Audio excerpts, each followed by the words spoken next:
Friends, welcome to our channel. ఈరోజు మనము గంగని భూమికి తీసుకువచ్చిన మహాముని అయిన భగీరథుడి గురించి కొన్ని విషయాలు మాట్లాడుకుందాం. సూర్యవంశపు రాజైన సగరునకు కేసిని, సుమతు అని ఇద్దరు భార్యలు. కేసినికి అసమంజసుడు అని ఒక కుమారుడు, సుమతికి 60,000 మంది కుమారులు కలిగారు.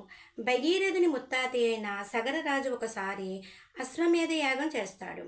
అయితే ఆ యాగము అశ్వాన్ని ఇంద్రుడు దొంగిలించి పాతాళంలో కపిలి మహర్షి తపస్సు చేస్తున్న ప్రదేశములో ఆ దేవతా జంతువును నిర్బంధిస్తాడు.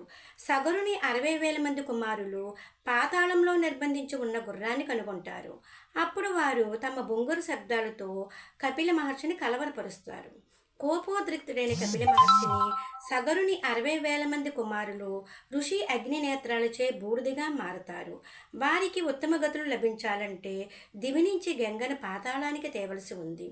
అది పొందే వరకు సగరుని కుమారుల అంత్యక్రియలను నిర్వహించే బాధ్యత తరతరాలుగా సంక్రమించింది. భగీరథుడు అయోధ్య సింహాసనాన్ని అధిరోహించిన తరువాత తన తాతలకు ఉత్తమ గతులను ప్రాప్తించాలని గంగాదేవిని ప్రార్థించడానికి హిమాలయాల్లో తపస్సు చేస్తాడు. భగీరథుడి దీక్షకు గంగాదేవి ప్రత్యక్షమే. స్వర్గం నుంచి భూమికి దిగితే తన దూకుడు శక్తిని నిలబెట్టుకోవడం కష్టమని, దానిని తట్టుకోవాలంటే జడలు కట్టిన జుట్టు, నీలకంఠము ఉన్న శివుడికి మాత్రమే దానికి నిలబడే శక్తి ఉందని, అందువలన శివుని అనుగ్రహం పొందమని గంగ భగీరథుడికి చెప్పింది. భగీరథుడు శివుడి కోసం తపస్సు చేస్తాడు. అనుగ్రహించిన శివుడు దివి నుంచి గంగను భువికి రాగానే తన తలపై మోపి జటాజూటంలో బంధిస్తాడు. భగీరథుని ప్రార్థనతో ఒక పాయను నేలపైకి వదిలాడు. భగీరథుని వెంట గంగ పరుగులు తీస్తూ సాగింది. దారిలో జాహ్నముని ఆశ్రమాన్ని ముంచెత్తి జాహ్నవి అయ్యింది.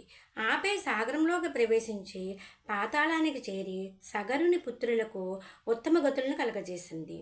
ఈ పురాణ కథన ఆధారంగానే భగీరథ ప్రయత్నం అనే మాట వాడుకలోనికి వచ్చింది. అతని కృషికి గుర్తుగా దేవప్రయాగ వద్ద అలకనందులో కలిసే వరకు నది ప్రధాన ప్రవాహాన్ని స్థానికులందరూ భాగీరథి అని పిలుస్తారు. పాతాళం వైపు ప్రవహిస్తున్నప్పుడు గంగ జాహ్నవి మహర్షి ఆశ్రమాన్ని ముంచెత్తింది. దేవత అహంకారాన్ని శిక్షించడానికి ఆ ఋషి నదిని మింగేస్తాడు. భగీరథుని పట్టుదలతో కూడిన విన్నపంతో ఋషి తన చెవి ద్వారా నదిని బయటికి నెట్టడానికి సమ్మతిస్తాడు. ఇది దేవతలకు జాహ్నవి నది అని పేరును తెచ్చిపెట్టింది. Please like, share and subscribe.